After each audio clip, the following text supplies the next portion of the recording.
Hi, my name's James Carroll. I'm a developer for Evil Twin Artworks, and we're going to be looking again at the our next instalment in the Victory at Sea franchise, Victory at Sea Ironclad, which, for those who haven't been keep paying attention, is set during the American Civil War.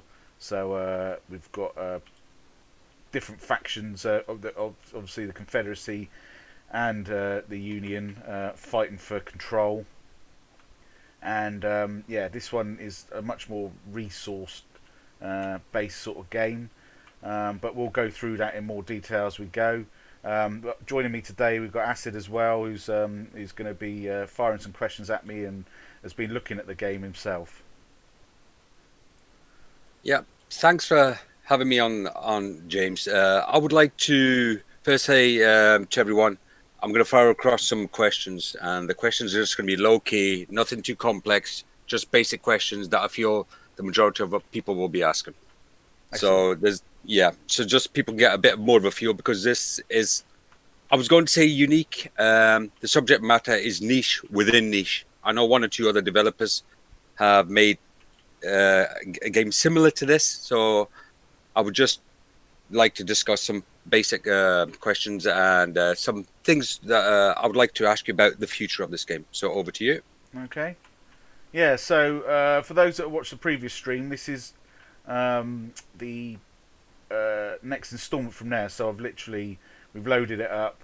We've been trying to set up some patrols because at the moment our main objectives are to capture Biloxi down there, and also to stop the blockade runners getting through. They're essentially heading towards the various international ports. Got Havana there, Cancun, and obviously we've got Europe over here as well. There's also Nassau down here. Again, the Confederacy blockade runners aren't the only ones that can take advantage of this. The Union can as well. For the first instance, you will be playing in the because this is an early access game. The first thing will be playing the Confederacy, the Union, and then the Confederacy campaign will come out after that. Yeah, so basically we've got all these ships here, these fleets on patrols at the moment. I'm just having a quick regroup myself where I'm going with it. This one is heading to ports, delivering cargo.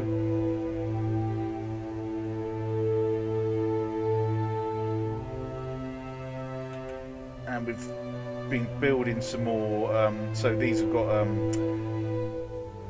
docks, shipyards, like batteries at the moment, warehouses. This is a bit of undeveloped land. I might look at that in a minute. Cairo has now got a shipyard as well, so we'll be looking James, at. the point of interest here and the pieces here, they look board game like. Yeah. They're on counters. Will there be an option to actually remove the bases as you get in some games? I mean, that's certainly, we haven't got that at the moment, but that's certainly something we can look at in early access. Again, this is something we still do with Victory Sea Pacific. Our last game, we literally launched a new update last week this week even, based on feedback from players, different ideas people have. So we're always talking. So we want to take a chance to discuss this with the people as they play it. Get user feedback because these games change as they go. We've already got some extra features lined up just from people playing the demo. Some ideas. So we'll be talking about that. We can talk about that as well as we go. No problem. But yeah, so what I'm going to do is at the moment we're on 0 time, so I'm going to speed this up a minute. Start to get some idea of where everything's going. I want to speed it up because at the moment we've got very little in terms of food. We need some food to come in. The speed, James. Yeah. What are the increments for the speed there? So you've got on the main map, on this big map, you've got ×1 speed 2, 4, 8, 25, 100, 200, and 400. On the in the combat view, it's obviously less than that because you've got shorter smaller areas to fight in, essentially. So otherwise, you get from one end to the other in next to no time. So obviously, these are quite large areas. Oh, no, they've got the flotilla just missed there. Flotilla 12 has been created at Cairo and is waiting orders. So yeah, we had a. So what I'm going to do with these guys? Got a sloop of war, and we've got to merge the fleets there. So basically, I feel like I need to start coming down here, even if I raid Vicksburg. Get a sense of how many they've got troops. I'm going to play devil's advocate here, James. I've played this for quite a while. I was lucky enough to be able to have the opportunity to play this. So some of the questions I'm going to ask will be some of the questions that people will probably, who have never played this. I know there's a free demo which is available on Steam. Yeah. So some of the questions going forward will be from the point of view of people that have possibly just started to play the demo or never played the demo. Yeah. So you've got some rivers there. Yeah. So some of these ships will be too large. How far can they progress up some of these rivers? Is that taken into consideration, or can the piece move up anywhere where there's a water track? Yeah, at the moment, what we've got, we've tried not to restrict it too much in terms of defining what ships will actually, just one sec, go where, because because there's so many pieces in this game that it's actually worth giving the player the chance to work that out. Put things, set up fleets how they want. There's certainly things that we can talk about in early access to restrict that as well. Let's just have a look at this. So at the moment, you can build fleets how you want, essentially. There are okay, let's see a minute. There we go. We've got a blockade right there. So essentially that's the main aim of the game at the moment, is just to get something that players can customize themselves to actually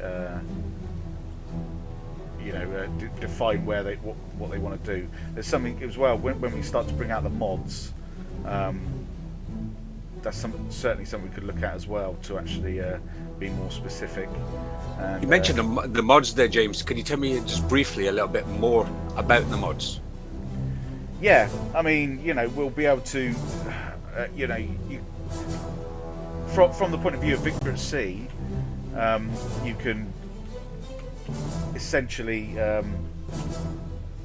do lots of different things with it. You can change the amount that damage a ship will take, how much damage the weapons will take, change the loadouts of ships. So you're basically modifying the stats of each ship. Yeah, you can also modify the how much a port could take in terms of resources and things like that. So you can speed a game up, slow it down.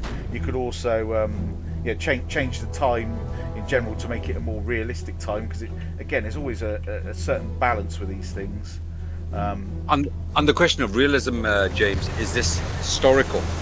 Are the stats actually real world stats, or are they just just something you've pulled out of the air?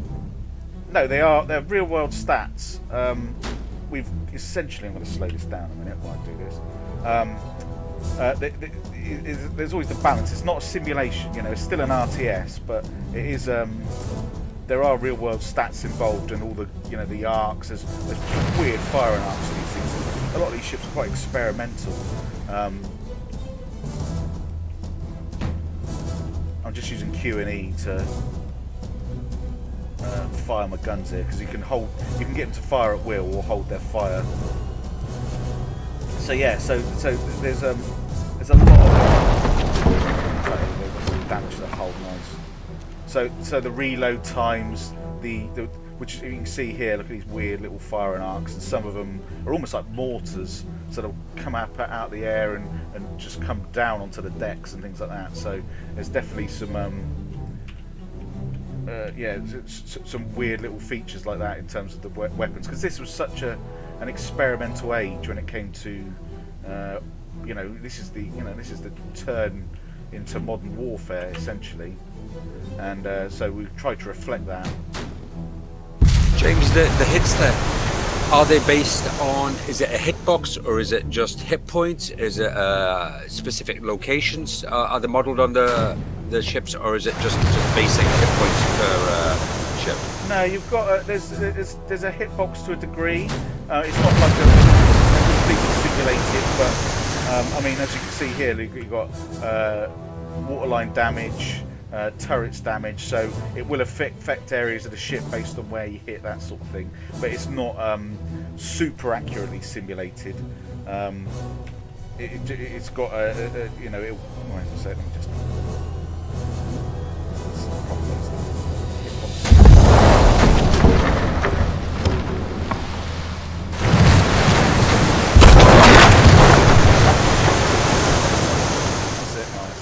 So yeah, so you can, you know, obviously, you know, if it's got paddle wheels, if you hit the paddle wheels, then it's going to stop moving. Ships in this one, you can do, you know, do some repairs at sea, but there's a lot of time that, you know, you will need to actually go into port as well. And these battles, can they be auto-resolved, or does the player have to play them? Yeah, no, you can auto-resolve as well. If you think it's going to be an easy victory, sometimes it's easier to do that. Sometimes you just want to make sure that you've, you know, the outcome is how you want to. So, like anything, like Total War or anything, you know, sometimes you think, I'm not leaving this to chance. I'm definitely going to, you know, get the not do an auto resolve for this one and make sure it works. I'm going to change the in fact, yeah, no, that'll do. Let's just regroup on these patrols a minute. So we've got that one there. This one's going to come down for a bigger patrol. This is where we're really leaking at the moment. So these guys are going to come down, which will be useful. We really need to get some more people delivering cargo. Essentially, the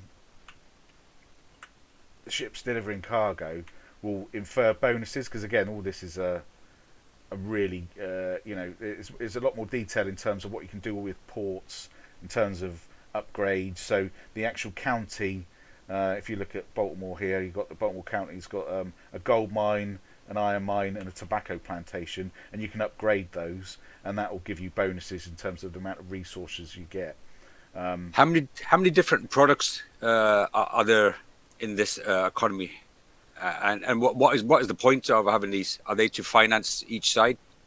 Yeah, or? so I mean, in terms of resources, I mean, you know, personnel, like population will be important with that as well, and troops, because these are ones that you can actually pull into, you know, put on a ship and send for an amphibious assault and attack a town or a fort and start to drop troops off.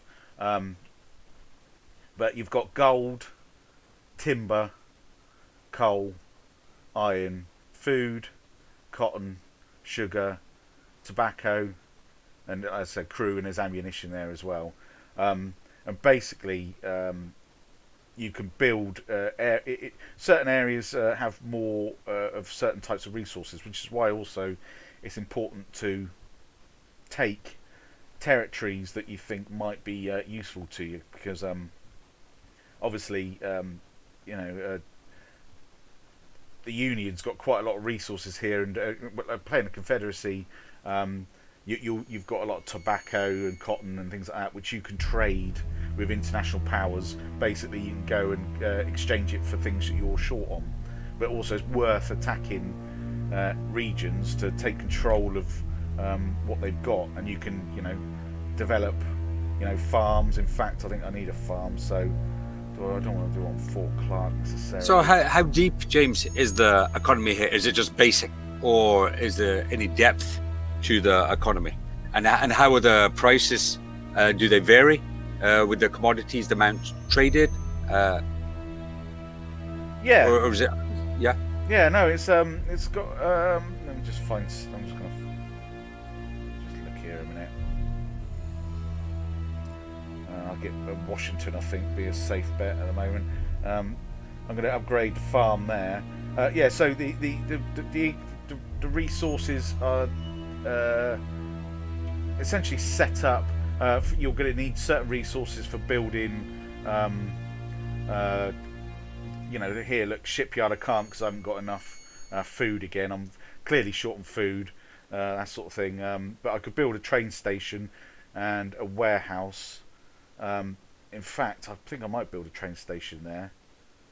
Essentially, what that does is, as it says there, reduces delivery time for crew, troops, and resources. So basically, it infers bonuses to increase the speed of, because the the creation of the resources around the coast, because obviously this is a naval war. Um, have all the you can build up all the different land around the forts and ports. This is the land in the forts and ports, but you've also got the train stations will be bringing resources from inland essentially as well. So that's going to give you bonuses.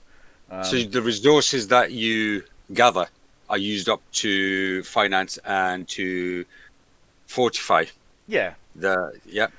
and as I said, anything you've got, because tobacco is a commodity that is really, is more for trading than anything else. It's good to get that out and sell it to different international powers in that respect. The international powers, James, can they be allies or are they neutral or can it ever change? At the moment, I mean, again, this is something we can discuss in early access with people. We're always up for discussing cool ideas. Like I said, we've got a few ideas at the moment. One that we're putting in based on feedback already is to have a territorial system, so that you can, capturing a region with, a certain amount of ports in it will give you extra bonuses, that sort of thing. But at the moment, they're all kind of a neutral, so the Confederacy and the Union can travel to them and sell their wares essentially. So are you allowed to trade with anybody in this? Because as you're aware, the Confederacy were allied with Great Britain to an extent. So will the Union be able to freely trade?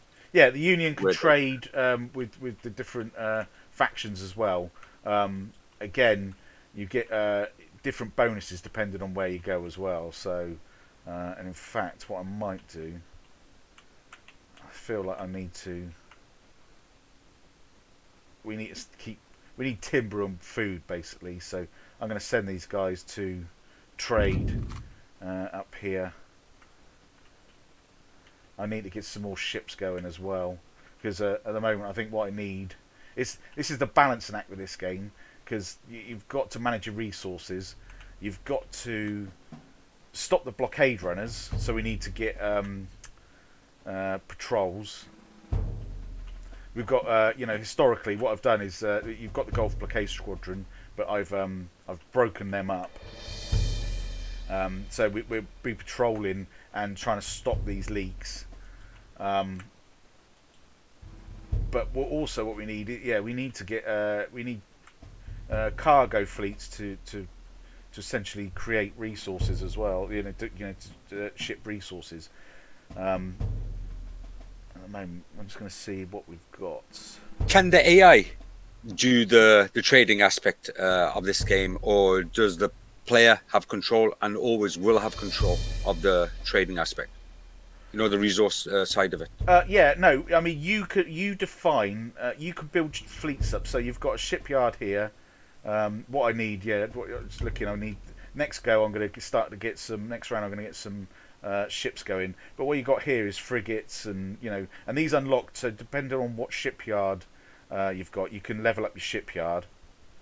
Will give you different types of ship and different amounts of ship that you can build at any one time.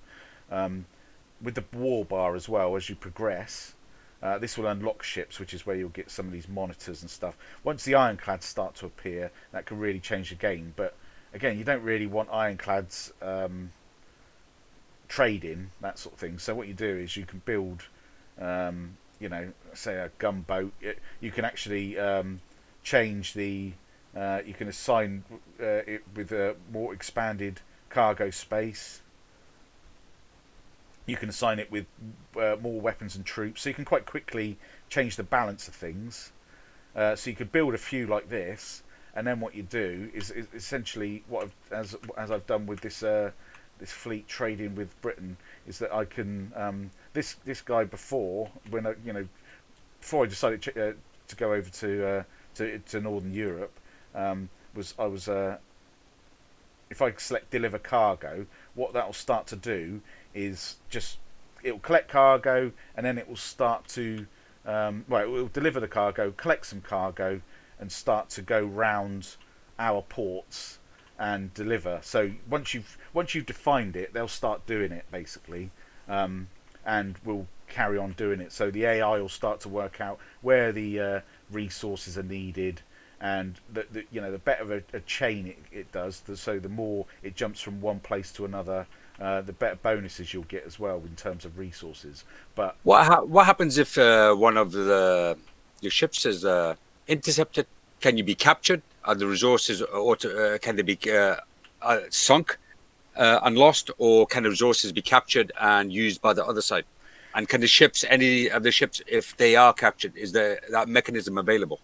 that mechanism, we haven't got that yet. But again, that's something we could discuss in early access. That'd be interesting to look at.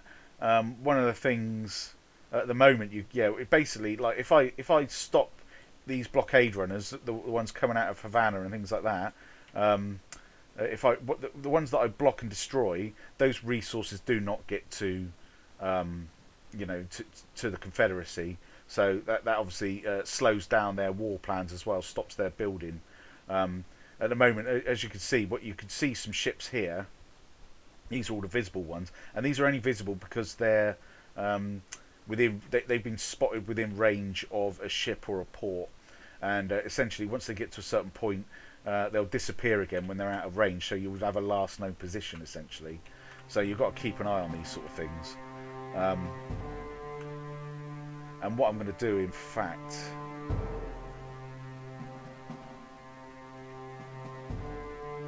I'm going to split these off. So I've selected these two. I'm going to split them off, and if I pull them over here, I essentially create a new flotilla. Can you allocate hotkeys for if you've split flotillas so they're easily accessible?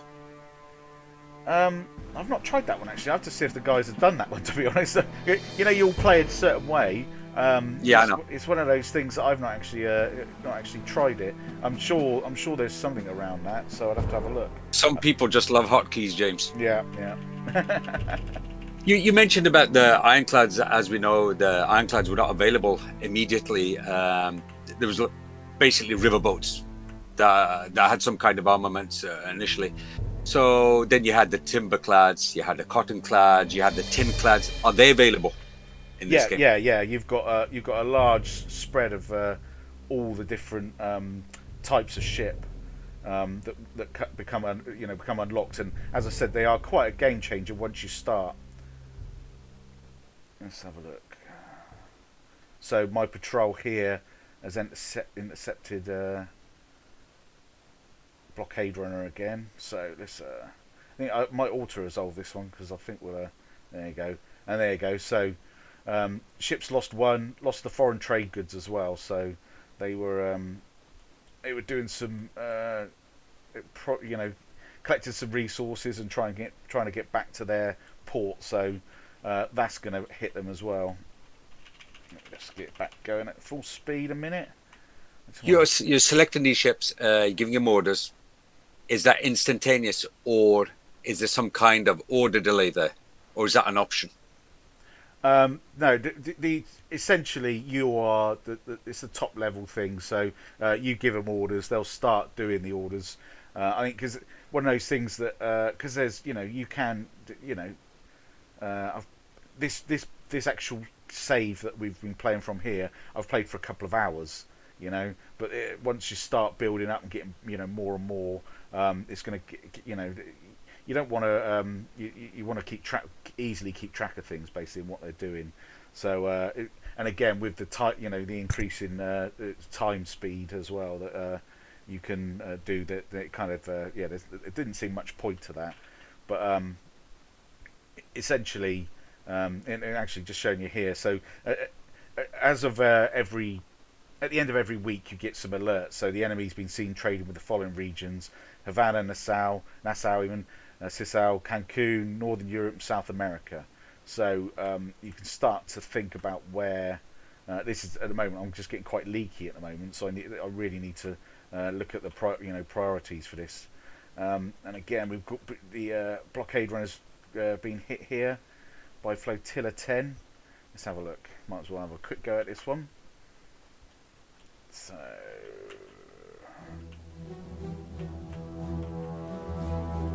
I'll keep them in a line.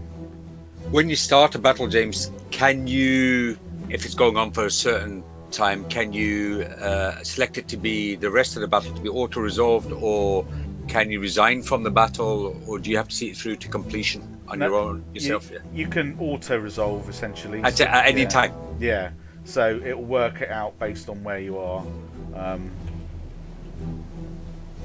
Let's get these going this way. I'm going to get them to hold gunfire again. Actually, no, I'm not for me. I'm going to get them to fire at will to show you. So basically, I'll control the fleet,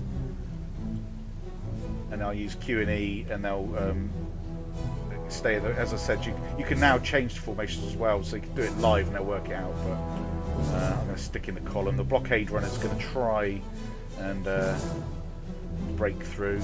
I'm at increased speed, which is why we're zipping along. So I'll slow it down now. Can you let the AI control the guns? Yeah. So you can let the AI control the guns.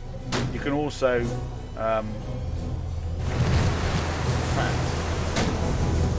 so the AI is controlling the guns there. I'm also going to get them to attack. So this is a fire at will command, and they'll move into a position. This is also useful if you've got more than one squadron available. We already mentioned about repair. You can do basic repair depending on the damage. How about resupply?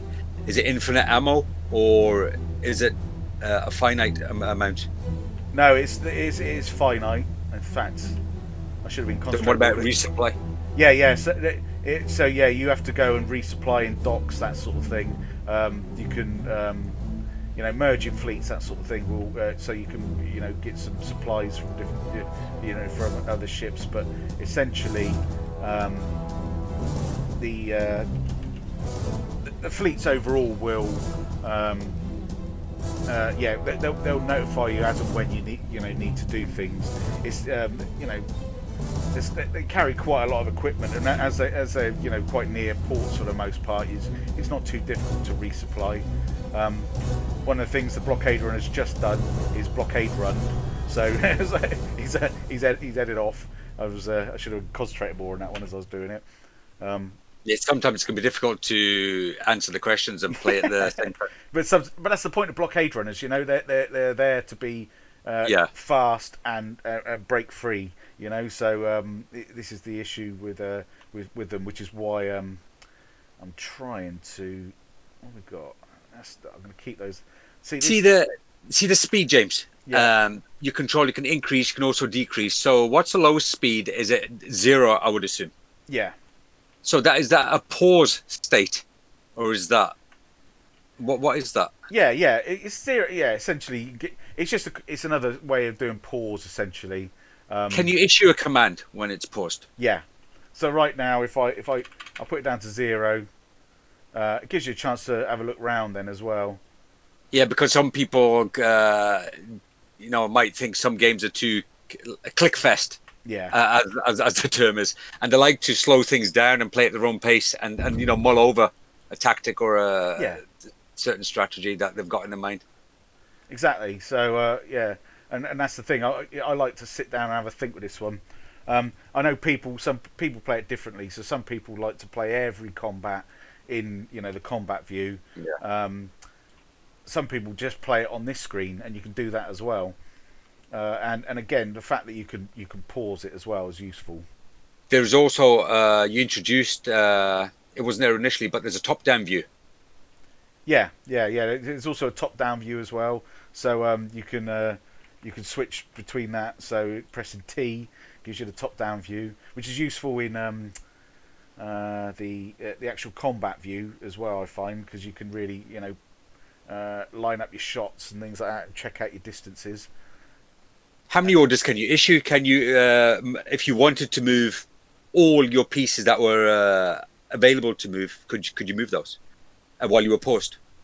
Yeah, you can just issue everything. So right now I'm doing that. I've literally just started to split off some more fleets. I'm gonna let's just look where I was. So Flotilla 5 there has now been split off into 2 gunboats.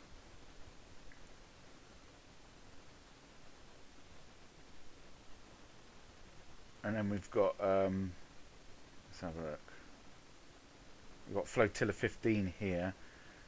So what I'm going to do, so if Flotilla 5's doing this patrol, I'm going to get them patrolling around here more. So you can order, you can press shift and set up a patrol, you know, so that it will follow that patrol route and just keep, you know. Are you actually allocating defining those waypoints? Yeah. So it's just shift and if you hold shift, it'll add a new patrol route. Or if you just press and do that, it will do a patrol from there to there. So it will keep heading back and forth. In fact, talking about that resources, these guys have got low fuel first, so I might.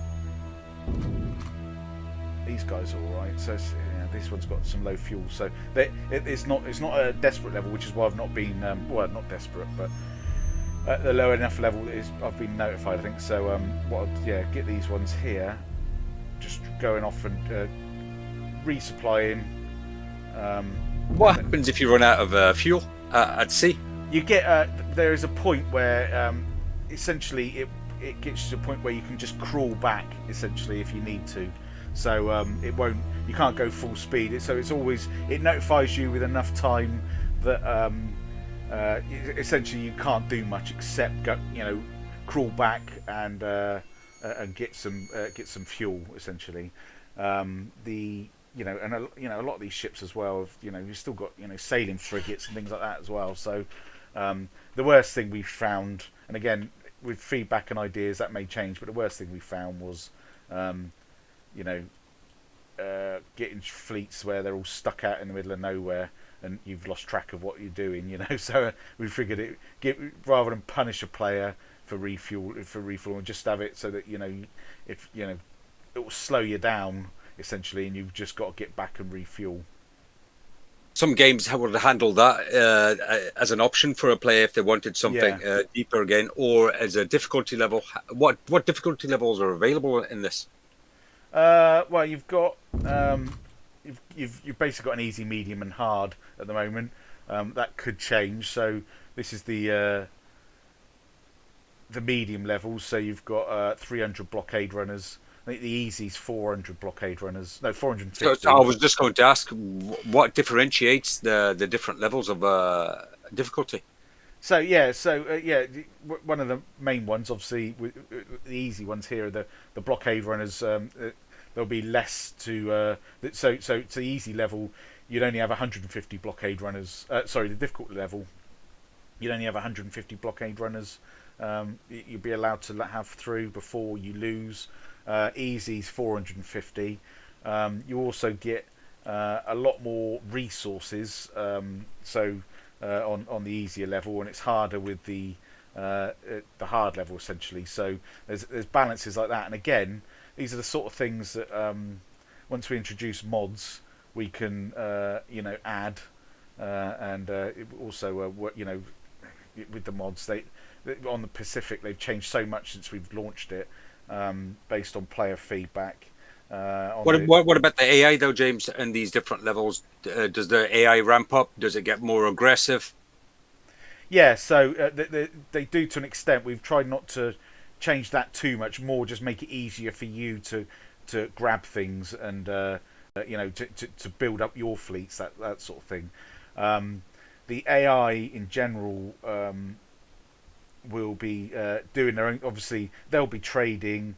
They'll be building shipyards. We haven't seen one yet, but once they're ready, they'll attack ports. Obviously, one thing the Confederacy struggled with at the beginning was building ships and getting resources. So we'll see at some point some fleets start to appear that are going to be raiding ports, taking out, attacking ports and capturing them basically, which is obviously going to push back our resource attempts and trying to gather our resources and things like that. So it's definitely about resources, James. I think one of the questions that a lot of people and myself have had initially is, as you just mentioned there, the Confederacy were at a disadvantage, marked disadvantage initially due to the resources that were available. Yeah. Obviously, the Union were better supplied. They had better industry. Everything set up better. So, which brings me on to the question: asymmetrical warfare is how does that? How do you handle that in this situation in this game? Yeah, well, I mean, one of the things we had to do, it's obviously an abstraction to an extent. It's not a simulation, so we're not just, you don't just sit there and let the Confederacy lose. You couldn't just do that. They are, you actually have to make choices, and and that's where we decided outside of Victory Sea Pacific that this needed to work on resources, and you've got to make the right decisions. So we've had to balance that to an extent to try and make it a game, essentially, because that's what we want. This isn't a this isn't an accurate simulation, because the Confederacy were at a disadvantage at this point. We've had to try and make it so that there's pushback essentially, and you do need to think about your choices. Again, that's also going to be once you play the Confederate campaign. You'll find that obviously it's going to be a tougher kind of game. So so you may find it if eventually you play the Union campaign on a high difficulty, but play the Confederacy on easy, because there's going to be a certain degree of balance in that respect. Initially, the game doesn't launch with the Confederate campaign; it's the Union. So, At what point will we get the Confederate campaign? Well, we're looking at obviously depending on feedback as well. We're going to be flexible, but we'll start to be in the first couple of weeks. You'll start to see some of the major parts of the game coming out. The Confederacy will be one of the first ones. So yeah, outside of minor player feedback, any bug fixes, that sort of thing, then the big things will be the Confederate campaign. We're looking at these regions that have been suggested already, and looking at the mods and the custom battles as well. How different will that campaign be though if you play the Confederate? Is it just you tweaking some stats, just putting the one player at a disadvantage, or essentially will the whole feel of it and the struggle, will it actually be different? You know what I mean? Is it? Yeah. If you're playing the Confederate side. I mean, I feel it's a different game because you've got different choices, and for this one, even the Anaconda plan, which the Union's thing to strangle the South, which I'm not doing a great job of at the moment. I've got this one creating some more fleets. In fact, I need some more. Here we go. It was to stop the blockade runners. So let me just get some Baltimore. Let's try Baltimore. There we go. So we can maybe get some smaller boats there. So yeah. So but from the Confederacy point of view, I think I'm still a little bit short cash. I desperately need some farms built and some extra resources there. Let's get a steamer going. I just need some fleets essentially that I can deliver cargo. But again, yeah. So this is the thing is built for these guys is building enough resources to get enough ships to initially stop the blockade runners, and then take the ports as well. So start to, which will also stop blockade runners because it stops resources from the. One sec. Dock. From the Confederate point of view, they're low on shipyards, so they've got very little in terms of they're playing catch up. So you've got to fight for every ship and start to build fleets quickly. So I think because the Confederacy starts at a disadvantage, and you've got to change that very quickly because you'll start to see the Union start to come in, building attack fleets, stopping your blockade runners, and going from there. So I think there's definitely some different considerations in terms of the way you play. Initially, as you know, in reality, the Confederacy managed to capture a shipyard. And you've got that mechanic in this to capture a shipyard, capture forts with bombardment and with troops. Yeah. If you can deploy the troops. The troops, do you actually see a physical representation of the troops, or is it just abstract? Yeah, it's an abstraction at the moment for that one. So we've got a... one sec, let me just start collecting and delivering cargo, and as you see there, they're moving to start doing their thing, which is what we desperately need. Here we go. So yeah, this is working. I'm going to just let this auto resolve. So now we're starting to take out these blockade runners. So the troops at the moment are abstracted. Something we can discuss during early access.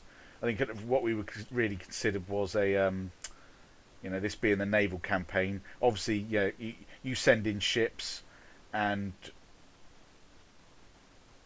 you have to get ships, collect troops in order to do an amphibious assault. Obviously, you need to let that ship has to survive and land it as well by the port. So there's that to be taken into consideration, because these ports as they go.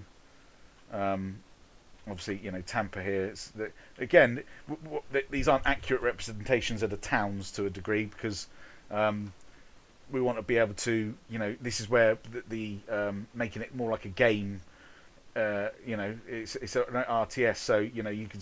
There's quite a few that are going to start small, and you can upgrade and build, increase the town size, build shipyards, that sort of thing, and that's going to change their tactical significance. Also, I know this is a naval game, but the question of troops, can you recruit troops? Is there a finite amount of troops, or is there a pool of troops, or what's the deal with the troops? Yeah, no, the troops, again, the more you upgrade towns, towns will increase population size. You can create... So they're treated like a resource in this to keep it. We did try a few different things, but we felt the best way to do it essentially is so Washington here, I could build barracks, houses 100 additional defensive troops, and increases the recruitment rate of troops in this port by 1 per day. So and then you've got sailors barracks. Obviously, that's useful for to actually populate ships. So essentially, you build barracks to recruit troops into, basically, and then you can pull them in and use them for amphibious assaults, that sort of thing.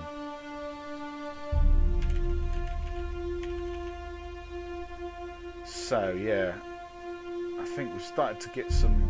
Right, let's see where we are. So our resources, I've got 2 days. Let's see what the flotillas are doing at the moment. These are all little blockade runners. I'll auto-resolve that. That may... Oh, yeah, we've got them. Cool. They can outmaneuver, outrun, even in the auto-resolve, so you can't take it for granted that you're going to win it, but... You mentioned earlier on about Anaconda. Yeah. Which you're trying to employ with, a variable degree of success here. Yeah. Historical battles, Hampton Roads, for example. Is that in here? Will it be in here? Well, you could. There are. I mean, one thing we can do is, you can recreate those sort of things in custom battles.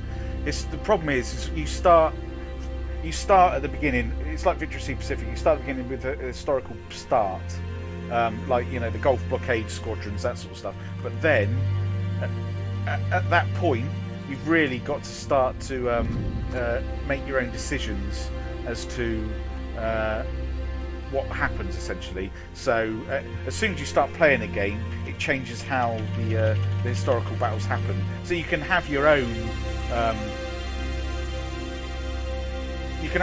sort of fleets, attacking fleets, and recreating these battles. But there's no set time for that battle, because again, you might have completely changed the conditions for that engagement, essentially. So something like it could happen in your own time. It could happen earlier, it could happen later. We need to start refueling here as well. So You've mentioned your previous game on several occasions, the Pacific. yeah. How is this different from Pacific? Apart from the obvious, the time frame, but how is this different? Let's get this into combat. So I mean, obviously, one of the things that is different is the ship types, obviously, which are heavily lent into with a time frame. The other thing about it is I mean, there's a greater degree of customizable options in terms of. Actually, I'm just going to let him fire at will while I talk as well, so I don't let these run past. You can customize the fleet. So I mean, these guys are all kind of laid out a certain in the basic kind of fashion with a requisite amount of cargo and things like that. But you can change that based on how many of the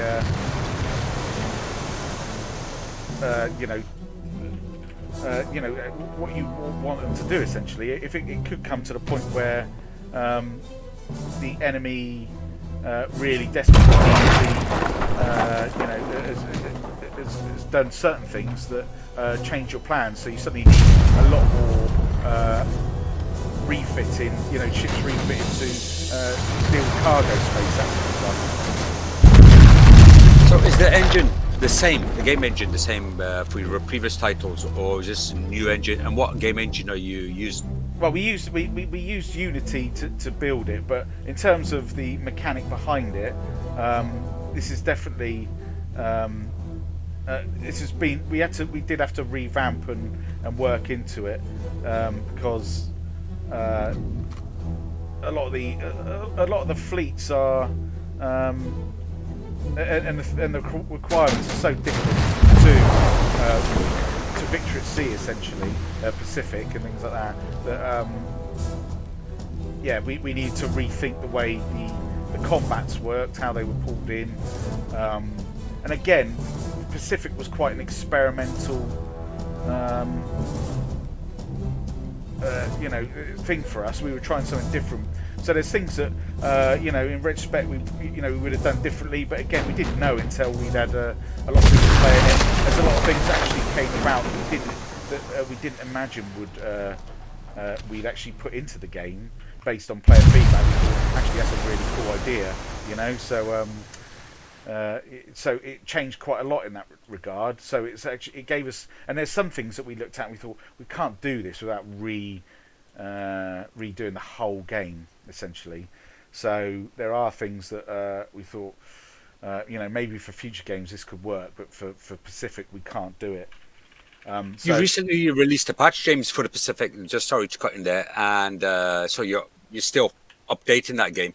Is there anything you've learned from this title that you're going to add and improve in the Pacific? Yeah, I mean, that's the good thing about these games, is that they give us ideas that go back and forth. I mean, one of the main ones for Pacific with the AI, we worked into the AI on this game, and we found things that we could improve. So that's one of the update was changing the way the enemy would react. Try and be more, because the blockade runners in this we needed to really work into to be as defensive as possible, and to realise have a greater degree of realising when they're beaten. We'd already had retreat things and tactics, but it was trying to get that balance, so they didn't just run all the time, but also trying to get them to let's just check. So that's it. Yeah, timber. So I'm just I've hit Northern Europe with a fleet, and basically I'm going to be trading all these with cotton and tobacco and that to get some food and timber, which is the things that I'm desperately short of at the moment. So I'm going to send them back to there. In fact, I might take let's just get them over there a minute out of the way. So yeah, so things like that, they're feeding into each other, which is really useful, and really helpful, because you get different perspectives from people with these different games as well. So it's definitely changed the whole way we can work with these. That we think, oh, this is really interesting. We're going to get hit by a blockade runner here. I think it's enter this combat. I think to be safer. I don't want to lose my. And again, here's an example of some weird firing arcs. So yeah, so yeah, they're definitely feeding into each other, and we're going, oh yeah. So we're always of the mind that anything we do for Ironclad, if it can be put into Pacific, then we'll certainly do that. And so the more ideas that people have from Ironclad, that when it comes to early access, that's the thing we want from this. Is ideas, because again, if we'd have thought of it with Pacific, I would have put it into early access first, because it basically, like I said, it's a different game to where it started. And again, because we're feeling our way, we had a certain vision of how the game would work. But then when you suddenly get hundreds of players, and then thousands of players having a go at it and coming up with ideas, it's definitely an organic, it's been an organic process. But it's the way we like, we're an indie company, we're not a big company, and so it's great to get feedback from players and get a sense of the sort of things they want in it, because these are, the reason we make these games is these are games we want to play, but then you've got to make games that lots of people want to play as well, so it's great to get feedback and get ideas from people. So the community can still affect the development of this title. Yeah. Oh yeah, definitely. This is the point of early access isn't to bring out the different features and to say there they are. It's to bring in, like I said, the demo has already yielded some things that we've put on. We put everything on a list. We talk about it with the team and say, oh, this is possible, this isn't. Oh, this would be really interesting. And so there's lots of different things that we do. Come on, yes. Talking about things like the UI, some people have difficulty. For me, this UI is it's fine for me. There are some games like some of the, I don't know if you're aware, like the Gravity titles. They used to have a UI which was different. A lot of people were very negative about the UI, and the company later changed to a similar UI as yours, not the same, but similar, where the disc pops up in the center. How closed off is development on the UI? Can it be affected, or can it be an option where someone can change the UI, or is that just all of it is open to discussion, and any good ideas we are certainly going to be taking on board, so I think anybody that comes up with an idea and we think, oh, that's going to be really cool, that's the whole point of early access. The point of early access is to bring these features out as we go, and then say, oh, this is certainly something we can add to this to make this better. That's the whole point of early access. It's not just to bring out the features now, and just see what, and then say, well, there it is. That's feature 1. This is feature 2. It's to get the feature out and to get feedback on it and think, oh, this is a really cool concept that we need to put this in. That's what we did with Victory Sea Pacific, is we put concepts in that players brought out.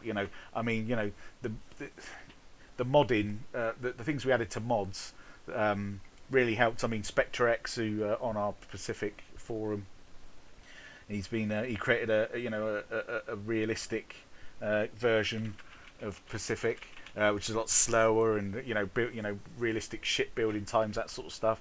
And players, I've seen that. Yeah, players can add that to, and go from there. So it's definitely these are things that the players can do, and How easy, James, is it to mod though? How easy? I mean, well, I can mod it, so I'm not. Yeah, but you helped create the game, so that's different. No, but what I was going to say is I can mod it, and I am not the most technical out of all of us. I'm the more creative. I do the other bits, so it's just. I think as long as the point of it is that if you've got a there's two sides. Like me, if I use a mod, I'll use somebody else's mod, because I would trust the players who know more about the detailing of every aspect of a ship. There was things we had with Pacific where there'll be a certain ship that said, actually, you've got the wrong gun attached to this ship. It should be this one, but at this point in the war and things like that. So these are details that players, that people know that love their stuff, and I love RTSs and war games, but I'm quite good on history, but I don't know every detail about everything, so you do rely on other people's expertise. And one of the things is that essentially it's a spreadsheet, so it'll come up. You've got if you go into some of the more detailed stuff, then that's up to you. But there's a lot of things like it will just tell you a gun range, a type of gun, what damage it does, and that sort of stuff. So you can just change the numbers essentially, and you can just create custom ships. Yeah. So you can you can use and again, you don't have to be that clever with it. You could just literally use the an existing ship and change the stats and change the types and things like that. So these are things we're looking at for early access for the mods. And again, the point of the mods is it's not done once we hand it in, and that's the whole point of early access, that we put it out there, and then players say, actually, what you need in mods here is this, and and that, and that's essentially where we'll be looking at player feedback. So the mods, Steam Workshop, is that where they'll be available? No, we've been using again, it could change, but we essentially you can you set up a mod the same way as in Pacific. They use a similar system where basically it creates a folder on your desktop with all the stats in, essentially, and you can just change the stats.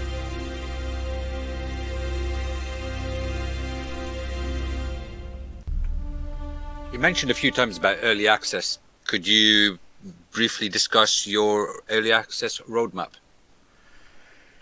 Yeah, so again, like I said, this is going to be a collaborative thing, so nothing's hard and fast. Things can change as they go, but we are looking at, as I said, we'll be doing little updates where it's bug fixes or patches, player feedback, that we think are quite cool. Then it will be going into larger features like the Confederate campaign. Then it will be we're probably looking at the custom battles.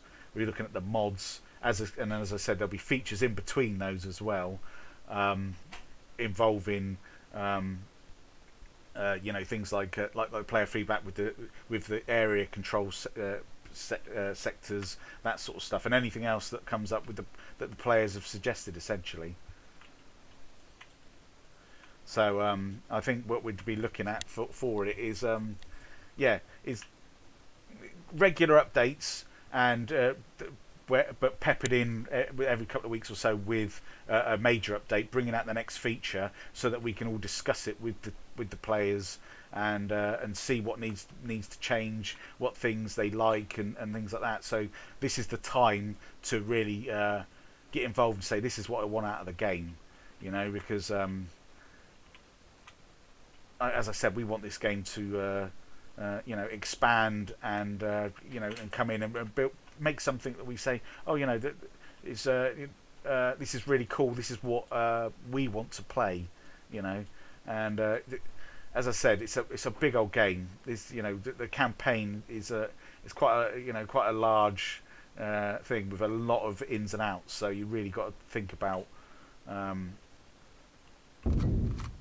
what you're doing essentially. And the choices change as they go, so that can also affect early access, where you think, we really need, based on this and the way the Anaconda plan works, we really need this feature added and that sort of thing. So these are all definitely things that we're going to be looking at doing. I think it'll be great to talk to players more, and can't wait to do it. And it's, as I said, it opens up on early access on Thursday, so you can add it to your wish list.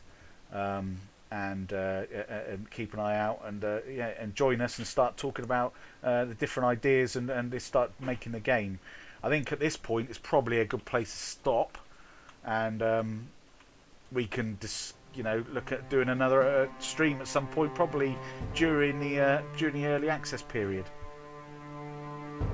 Yeah, that's fine. But I do have a question that I've been itching to ask you. Yeah.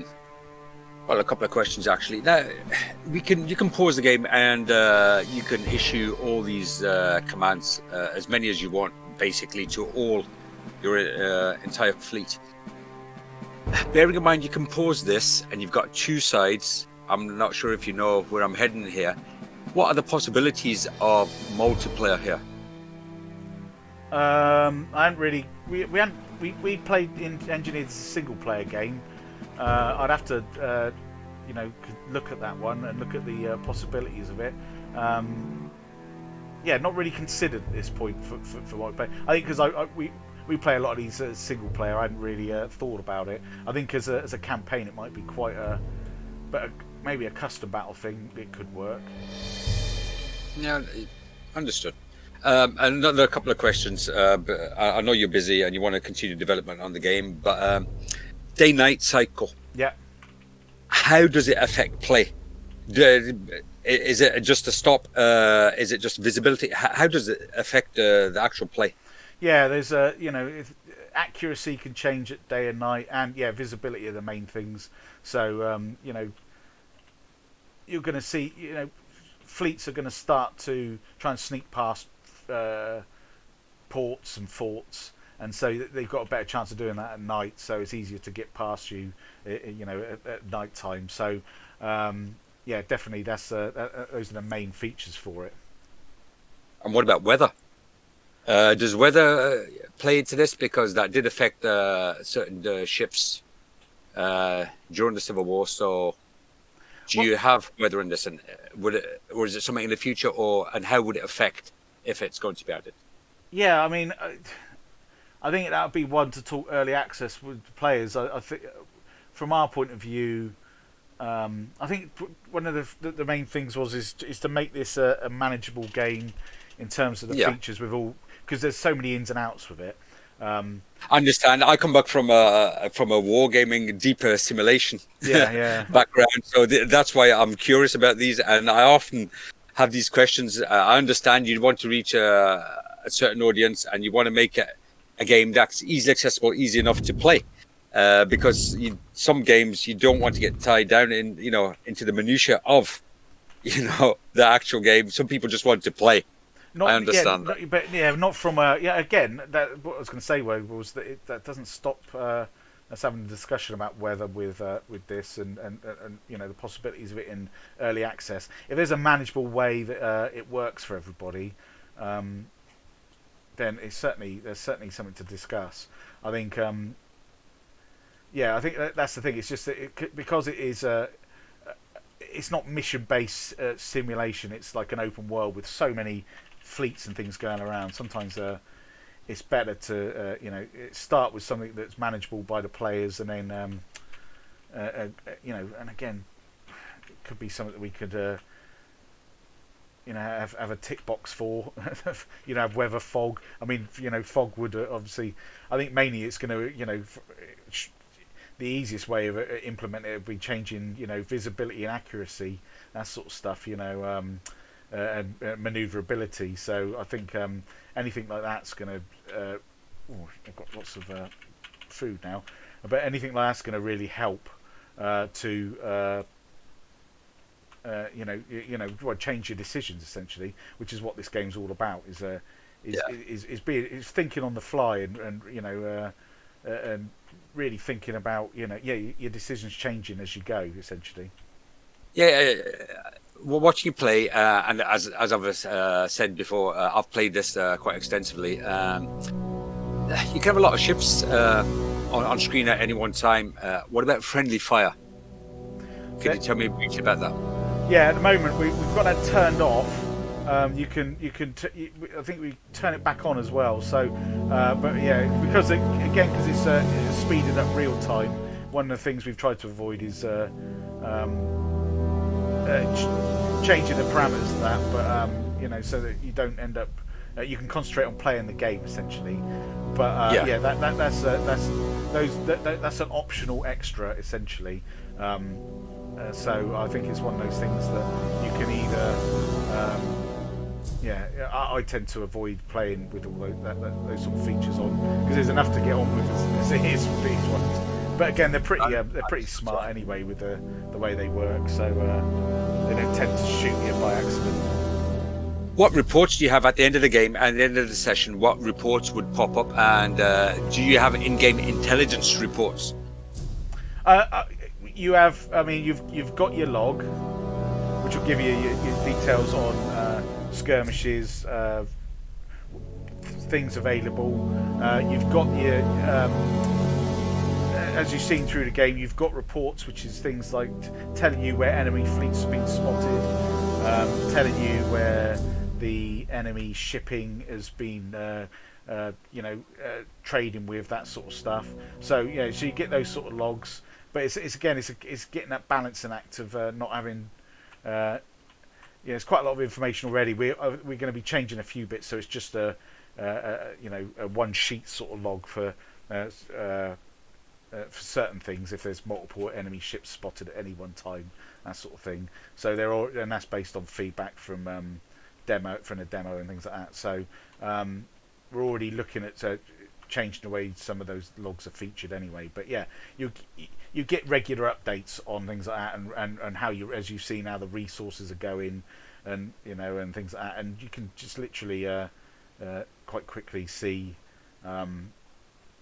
In the short term, your objectives and that sort of thing as well. So, and I still haven't got to capture Biloxi yet. I'm too busy trying to. I think I've started to get to the point where I'm managing the blockade runners. So, I think that's definitely been useful for me to sort that out, and now concentrate on getting these intelligence reports. If I might touch on it briefly, can there be time limited? So can there be a situation where you've got an intelligence report, a ship was spotted on this location, and maybe a counter would appear at that location, however it's moved because the time's gone by and you do not have any updated information? I think it does. Well, it's not so much, but it does do that anyway. So these ships, what we've got is that after a certain amount of time, they disappear from the thing. So it will tell you a ship's been spotted at this location. You can view on the map, and then essentially, once it's gone off a certain way, it will disappear, and it will be so you'd have that would be the last known position of it. So if you're trying to hunt them, then the sort of area you need to head towards. Can there be a situation though, James, where if you see a ship, if the intelligence tells you that there's a ship at a location, the counter's there, you go to that location, but the ship's not there because it's moved on, or is that out with the scope of this game? Yeah, at the moment, no, it's not. Again, it's. I mean, the ship. You get a certain visibility, a fog of war to it for a small amount of time, and then it will disappear, and that's where the scope is at the moment. So again, it can not be there once you get to it because it could have gone out of sight and gone somewhere else. So you'd have to respot it again, pick it back up. So but again, those sort of features, if it's useful to the game, then certainly it's some stuff to be we can talk about through early access. As I said, we're always open to ideas and thoughts about this. Yeah. Final question before I let you go. I know there's quite a few questions here. The Will you have any other battles? Because it wasn't the Ironclads weren't, as you know, used just for the Civil War. They developed and they were used in other battles in other areas. So, are there any plans for you to develop this title with the likes of DLC or maybe free content? I know it has to be a finite amount of content because you've got to eat.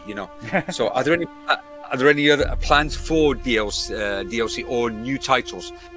Being as you've got the engine basically down and you would have developed the Ironclad mechanism.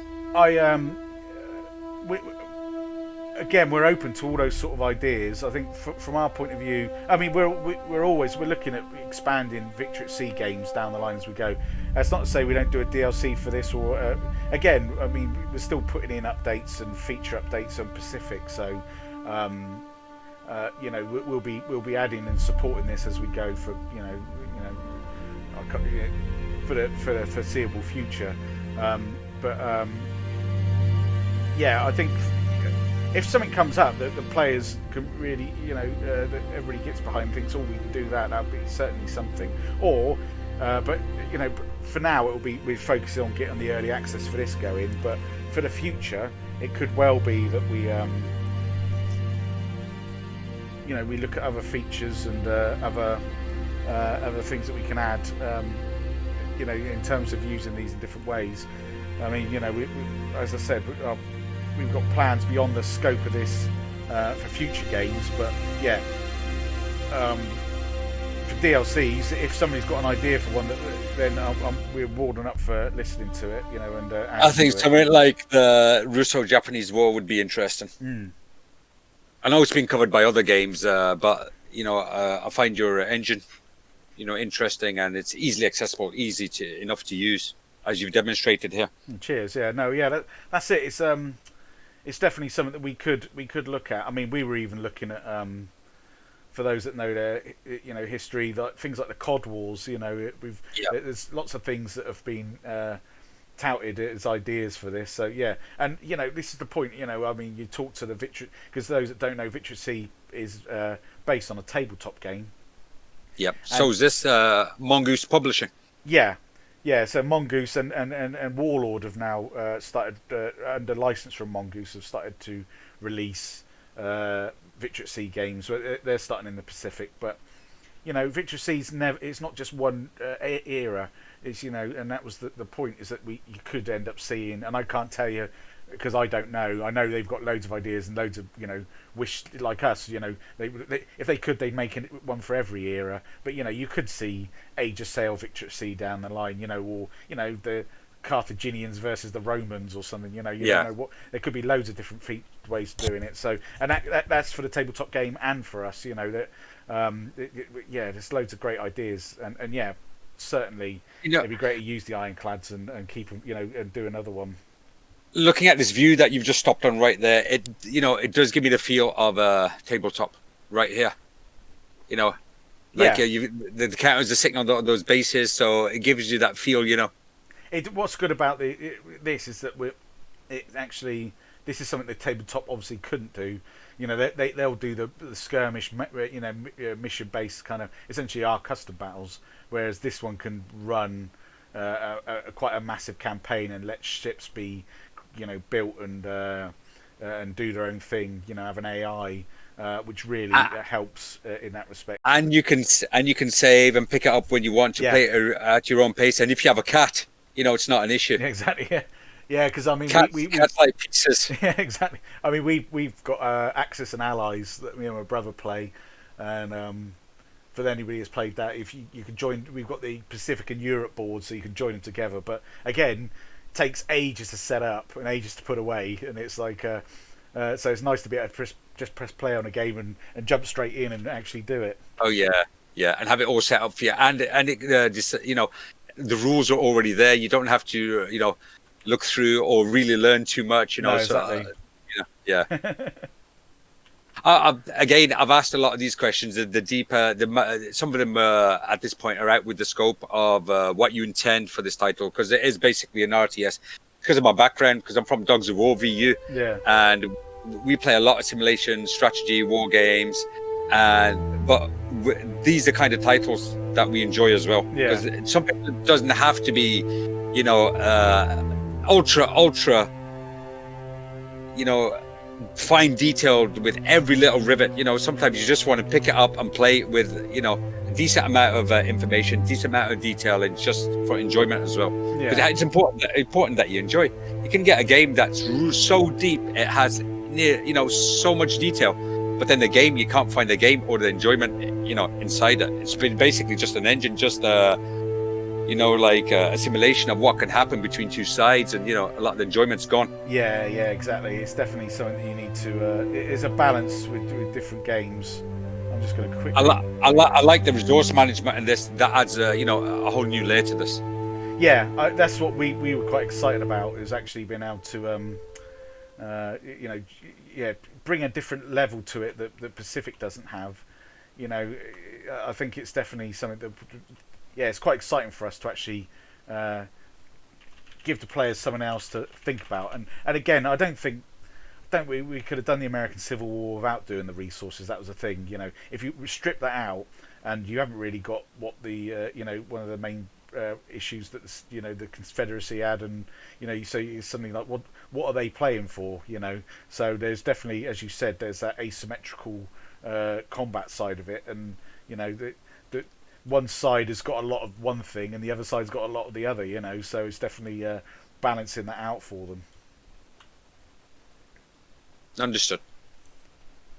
Excellent. Oh, we got that. So I'm going to just view this. Got a blockade runner. Well, they're low on fuel. Auto resolve. Excellent. So yeah, so I think that's a good place to stop. We can, like I said, we can pick this up again and have another go.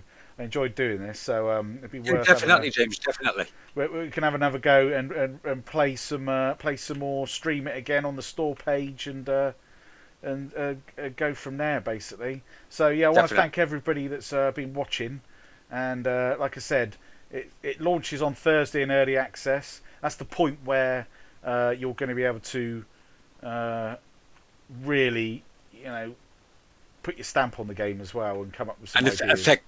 affect development of the game. Yeah, as I said, we're not going to stop developing after we come out of early access, but that's going to be the major point where we're looking at it and saying, what do you think of this? What should we do?